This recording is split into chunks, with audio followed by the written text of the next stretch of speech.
If indeed the essence of salvation through Christ is not a personal act of self-will, a physical work of self-effort, or a visible performance of self-engagement, but the conception of new life born of heavenly inspiration and spiritual transformation, then that same conception of life and all that pertains to it is meant to inform the way that the believer sees and understands life itself. At the very point of a believer's expression of faith in Christ, the invisible barrier or threshold between the physical and the spiritual world that separates humanity from God is completely removed. And the conditions of our fallen nature in a corruptible world are entirely reconciled by God's grace through Jesus Christ. As new believers coming into the faith, or even as longtime believers who have accepted Christ by faith, it is very often the case that many do not come to a fuller awareness of the nature of the spiritual life that we have received in Christ. Being saved through faith in Christ does not automatically equate to an understanding of its components revealed in Christ. This is why many people can be saved by belief in the death and resurrection of Jesus Christ, and at the very same time be led astray and fall away from the faith, which does not in any way, shape, or form mean that they lose their salvation. What it means is that they are without adequate direction, the consequence of which is failing to live out the purpose of God on earth according to the salvation that He has imparted from heaven. The understanding of the truth of salvation is something that requires an entire reliance on God to effectuate, even as it includes attention to the specifics that educate. This educating and effectuating is a spiritual undertaking in which sound doctrinal teaching gives way to divine heavenly understanding. And that is the groundwork upon which every purpose of God in a believer's life is advanced and fulfilled.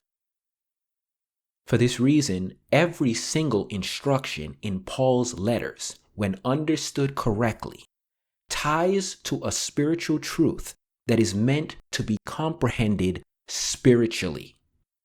Whether it's exhibiting godly behavior through conduct and character, performing physical duties responsibly and honorably, navigating human relationships with reason and expectation, or engaging in church fellowship freely and interactively. The basis of all of these things is not what we assume to ourselves, of ourselves, or in ourselves as accomplishing for God, but what God accomplishes of Himself, for Himself, and by Himself in us. It is His work, His influence, His inspiration, and His revelation in Christ. It is imperative that every believer learn this, so that on the one hand, we don't find ourselves beating up ourselves trying to do for God, be for God, live for God, accomplish for God, or anyone and anything else, what is not of ourselves to do.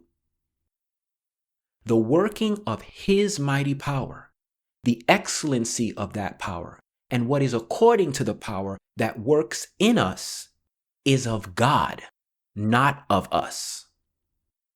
And therefore, on the other hand of this, we need to recognize that what God has accomplished in us through Christ is the perpetual revealing of a heavenly work, which upon availing ourselves for, impacts every facet of our lives to the extent that we tangibly reap the benefits of unseen faith within us on earth, until it is fully seen and reaped for us as a reward in heaven.